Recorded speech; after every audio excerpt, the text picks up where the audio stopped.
ओम शांति। 18 जून 2024 की साकार मुरली से होमवर्क। आज की मुरली से हम लक्ष्य लेंगे विश्व की बादशाही लेने के लिए खुशबूदार फूल बनने का पुरुषार्थ करना है। खुशबूदार फूल अर्थात गुणवान बनना। जैसे फूल की वैल्यू उसकी खुशबू से होती है। उसका रंग रूप तो सुंदर होता है, लेकिन खुशबू ना हो तो इतनी वैल्यू नहीं है। इस तरह आत्मा का शरीर कैसा भी हो, लेकिन आत्मा गुणवान होनी चाहिए। तो बाबा आत्मा को गुणवान बनाने के लिए आए हैं।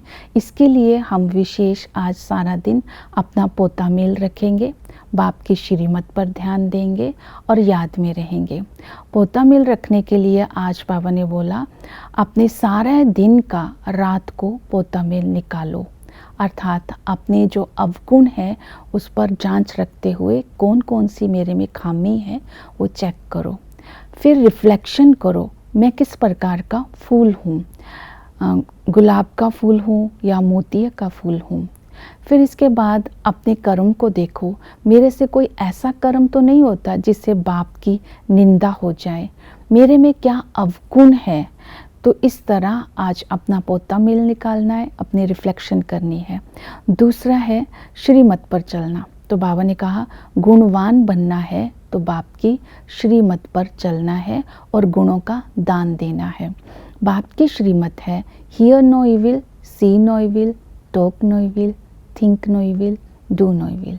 अर्थात अपनी कर्म इंद्रियों पर राज्य करना, उससे कोई विकर्म ना हो। गुणवान बनने के लिए दूसरी विधि बताई आज श्रीमत दी बाबा ने, देही अभिमानी बनो। देह को नहीं देखो, ये शरीर तो चीची है, आत्मा को देखो।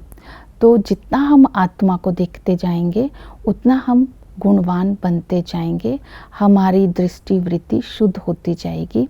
फिर तीसरी श्रीमत दी बाबा ने, ईश्वरीय मत पर चलो, मनुष्य मत पर नहीं चलो। फिर अपने कुल को स्मृति में रखो कि हम इस समय ईश्वरीय कुल के हैं, हम ब्राह्मण कुल के हैं, हमारे से कोई ऐसा कर्म ना हो जो हम कुलंकित कहलाए। तो ये सावधानी विधि, जितना हम इस बातों को श्रीमत को धारणा में लाएंगे उतने ही हमारे मैनर्स अच्छे होते जाएंगे, दैवी गुण धारण होते जाएंगे। ये लक्ष्य स्मृति में रहे कि हम इसी समय ही ब्राह्मण सो देवता बनते हैं। फिर नेक्स्ट श्रीमत दी, अपने आप को सच्चा हीरा बनाना है। सच्चे हीरा वो होता है जिसमें सब गुण होते हैं।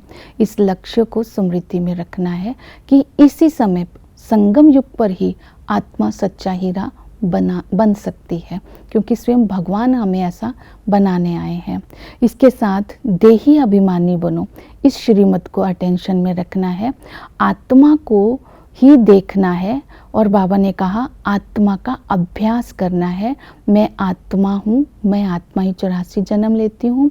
आत्माओं का झुंड जब परम धाम में होता है तो थोड़ी सी जगह में ही आ जाता है। तो इसी तरह परमात्मा भी छोटी सी बिंदी है, वो भी परम धाम निवासी है। उनको ही याद करने से आत्मा में ताकत आती है।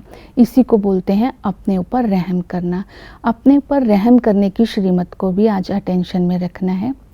फिर है बाप की याद। आज बाबा ने कहा बाबा को बाप, टीचर, सतगुरु के संबंध से याद करना है। पिता के संबंध से हमें विश्व की बादशाही मिलती है और पिता ही हमें अपने जैसा खुशबूदार फूल बनाते हैं।